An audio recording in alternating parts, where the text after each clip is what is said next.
Hello दोस्तों। तो स्वागत है आपका वन पीस के एपिसोड नंबर 741 और 42 में।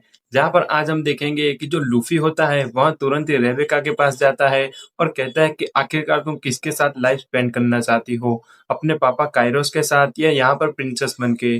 और उसके बाद हमें मालूम चलेगा कि जो सेंगोकू है उसका हिडन रिलेशनशिप विद अपने कोराजोन। तो चलिए शुरू करते हैं इस एपिसोड को बिना किसी देरी के। जहाँ पर स्टार्टिंग में हमें दिखाया जाता है कि जो काइरोस होता है वह अपना बैग पैक कर रहा था और उसे याद था कि उसने जो खत लिखा था वह अपनी बेटी को दे दिया है। तभी दूसरी तरफ हमें सीन दिखाया जाता है जहाँ पर फूजी तोरा होता है। उसने जितने भी नेवी सोल्जर्स थे उन सबको ऑर्डर दे दिया था कि हमारा पहला मिशन और कुछ नहीं बल्कि स्ट्रॉ हैट और ट्रफालगर लॉ के जितने भी पायरेट क्रू मेंबर हैं उन सबको पकड़ना है। और दोस्तों मैं आपको बता दूं कि ड्रेसरोसा के जितने भी एंट्री पॉइंट थे वह सब नेवी के थ्रू ब्लॉक किए गए थे।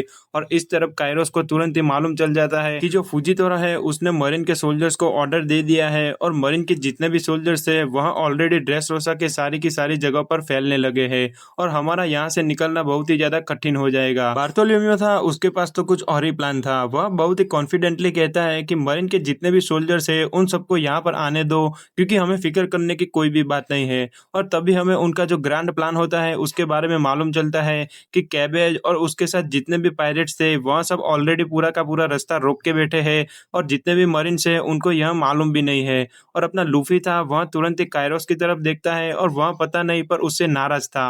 और तभी अचानक बेलीमी होता है वह लॉ से कहता है कि हे लॉ, आखिरकार तुमने मेरी जान क्यों बचाई। मैंने तो तुम्हें कभी कहा भी नहीं था और ना मैंने कभी तुम्हारे पास से ऐसी कोई ख्वाहिश मांगी। पर तुरंत ही अपना लॉ कहता है कि देखो, जो स्ट्रॉ हैट है उसने मुझे कहा था कि तुम मेरे दोस्त हो और ये कौन सा तरीका है थैंक यू बोलने का।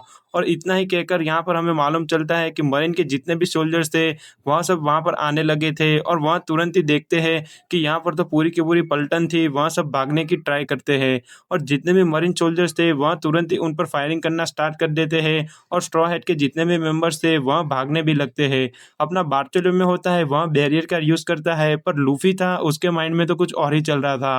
वह धीमे धीमे रुक जाता है और कहता है कि हे, तुम लोग आगे जाओ, मेरे पास एक काम है, मुझे वहाँ खत्म करके ही आना होगा। और वहाँ तुरंत ही मरीन होते हैं उनके सामने चला जाता है और उन पर अटैक करना स्टार्ट कर देता है। और यह सब अपनी वियोला थी वहाँ देख रही थी और वहाँ तुरंत ही बताती है कि स्ट्रॉ हैट के जितने भी पायरेट मेंबर है वहाँ सब भागने लगे हैं और इस तरफ शुरू है वहाँ डोफी को लेने आ रही है। और तभी हमें मालूम चलता है कि इस तरफ अपने जो मरीन सोल्जर्स थे वहाँ वन बाय वन हार रहे थे। और जैसे ही जो वाइस एडमिरल उन्हें पूछता है कि आखिरकार वहाँ पर क्या चल रहा है, तभी ईस्ट पोर्ट से जवाब आता है कि यहाँ पर सब कुछ एकदम सेफ है और आपको कोई भी चिंता करने की जरूरत नहीं है। बट इन रियलिटी हमें मालूम चलता है कि जो सुलेमान ब्रदर्स होते हैं उन लोगों ने जितने भी नेवी के सोल्जर्स थे उन सबको हरा दिया था।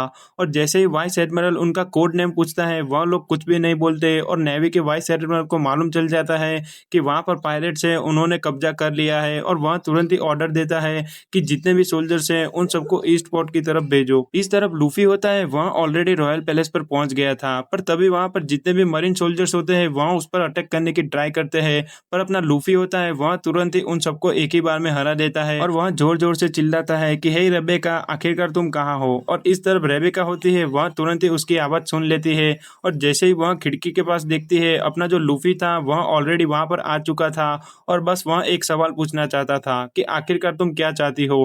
पहले तो अपनी रेबेका बहुत ही ज्यादा खुश थी पर जैसे ही लूफी उसके पास आके कहता है कि मैं जानता हूँ कि सोल्जर्स ने तुम्हें क्या कहा है और उस खत में क्या था, इतना ही सुनकर अपनी रेबेका होती है वह तुरंत ही सोच में पड़ जाती है और वह यही सोचती है कि आखिरकार उसके पापा है उसकी रियलिटी सिर्फ वही जानती है और टाउन में कोई भी नहीं जानता।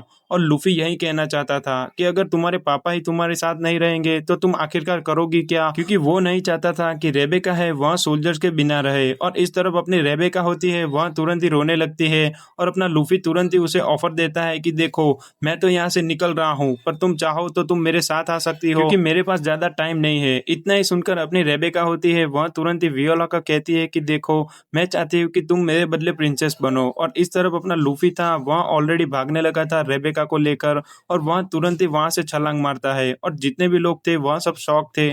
और जैसे ही किंग रिकू को मालूम चलता है कि जो रेबेका है वह किडनैप हो चुकी है, वह तो और भी ज़्यादा शॉक में आ जाते हैं और पूछते हैं कि आखिरकार वह था कौन? वह कोलाजियम में था या कोई और पायरेट था? और अपना जो फूजीतोरा था वह ईस्ट पोर्ट की तरफ निकल गया था, जहाँ पर बहुत सारे पायरेट थे वहाँ ऑलरेडी हार कर पड़े हुए थे और इन्हीं हारे हुए सोल्जर्स को और कोई नहीं बल्कि सेंगो को पूछ रहा था कि तुम ठीक तो हो। और दूसरी तरफ अपना लूफी था, वह अपने रॉयल पैलेस से फ्लावर हिल की तरफ निकल चुका था और उस पर जितने भी टाउन के पीपल थे वह सब अटैक करने लगते हैं और बोलते हैं कि हे लूफी, आखिरकार तुम यह कर क्या रहे हो? तुम्हारी हिम्मत कैसे हुई कि तुम हमारे किंगडम की प्रिंसेस को वैसे ही किडनैप करके ले जाओगे और हम तुमको कुछ करेंगे भी नहीं। और तुरंत ही अपना लूफी होता है वह तो वहां से निकल जाता है, पर वह देखता है कि वह चारों तरफ से घिरा हुआ था और जो नेवी वाइस एडमिरल था वह कहता है कि अच्छा होगा अगर तुम हार मान लो।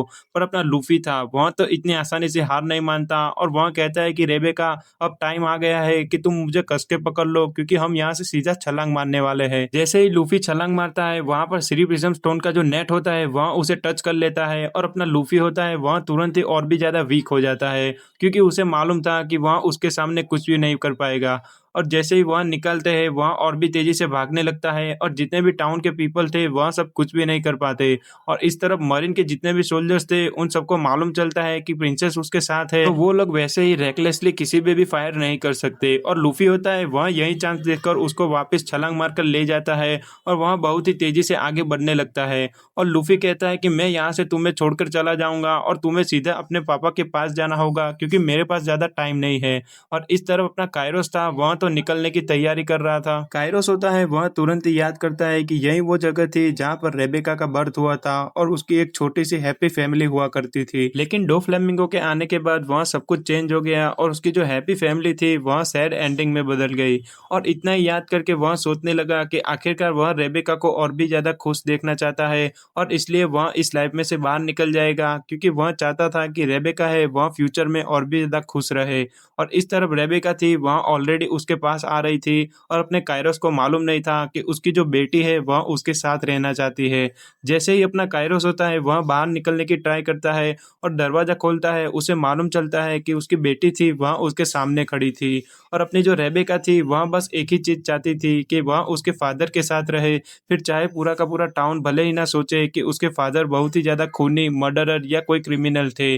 और इतना ही कहकर वह और भी ज्यादा इमोशनल और रोने लगती है और कायरोस होता है वह तुरंत ही कहता है कि हाँ, मैं भी यही चाहता हूँ और मुझे माफ करो जो मैंने तुम्हें वो खत लिखा था। और तभी इस तरफ वियोला होती है वह किंग रिकू को कहती है कि अपनी जो रेबेका है वह ऑलरेडी अपने कायरोस के पास पहुंच गई है। और इस तरफ फूजीतोरा होता है वह तुरंत ही अटैक करने निकल गया था और अपना लूफी था वह तो बहुत ही तेजी से भाग रहा था कि वह जल्द से जल्द ईस्ट पोर्ट की तरफ पहुंच जाए। और अपना फूजीतोरा तुरंत ही वहां पर पहुंचता है और जोरो होता है उसके साथ फाइट स्टार्ट भी कर देता है।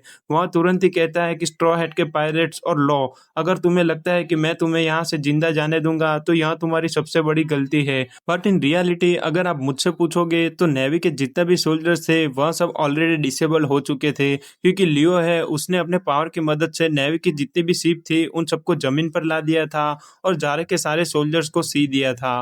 और इस तरफ अपना जो बार्थोलोम्यू होता है वह तुरंत ही कहता है कि मैं भी देखना चाहूंगा कि तुम मेरे बैरियर के सामने क्या करते हो। और तभी हमें लास्ट सीन में दिखाया जाता है कि जो लॉ था वह सेंगोकू के सामने बैठा था और उसे उसके पास्ट के बारे में मालूम चलता है कि जो अपना रोसिनांटे मतलब कि कोराजोन था वह उसका एक स्पाई था। लेकिन सेंगोकू था वह उसे अपने बेटे से भी बढ़कर मानता था क्योंकि वह उसे बहुत ही छोटी उम्र में मिला था। और लास्ट में हमें उसकी हिस्ट्री मालूम चलती है कि जैसे ही हमें मालूम है कि लॉ है वह उसकी मदद से बचा हुआ था। और इस तरफ अपना जो रोसिनांटे मरा था उसकी रिपोर्ट जैसे ही सेंगोकू को मिली थी वह और भी ज्यादा रोने लगा था क्योंकि उस दिन उसने एक स्पाई को नहीं बल्कि अपने बेटे को खो दिया था। और यह सारी की सारी बात होती है वह लॉ सुन लेता है और उसे मालूम चलता है कि जो अपना कोराजोन था वह सचमुच में दिल का बहुत ही अच्छा था, बस उसकी जो हैबिट थी वह कुछ अलग थी।